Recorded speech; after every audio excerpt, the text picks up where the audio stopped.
நாங்கள் திருநெல்வேலி மாவட்டம் வள்ளியூர் ஊராட்சி ஒன்றியத்தில் சௌந்தரலிங்கபுரம் ஊராட்சி ஒன்றிய ஆரம்ப பள்ளியில் படிக்கிறோம். நாங்கள் தினமும் பள்ளிக்கு வீட்டிலிருந்து வரும் பொழுது கடையில் இனிப்பு வாங்கி சாப்பிடுவதற்கு ரூபாய் 5 அதற்கு மேல் தருவார்கள். நாங்கள் அதை கடையில் இனிப்பு வாங்கி சாப்பிடுவோம். எங்கள் பள்ளி ஆசிரியர் இது உடல் நலத்திற்கு கேடு என்று, இதனால் சுற்றுப்புறம் மாசு ஆகும் என்று ஆலோசனை கூறினார்.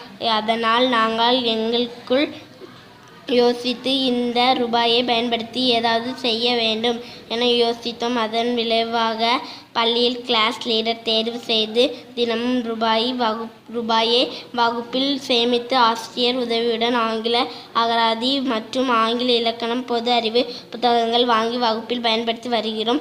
இப்படி செய்ததனால் பள்ளி சுற்றுப்புறத்தையும் மேம்படுத்தி உடல் நலமும் ஆரோக்கியமாகவும் நாங்கள் ஆங்கிலத்தில் சிறந்து விளங்குகிறோம். இப்பொழுது நன்கு படித்து சந்தோஷமாகவும் உள்ளோம்.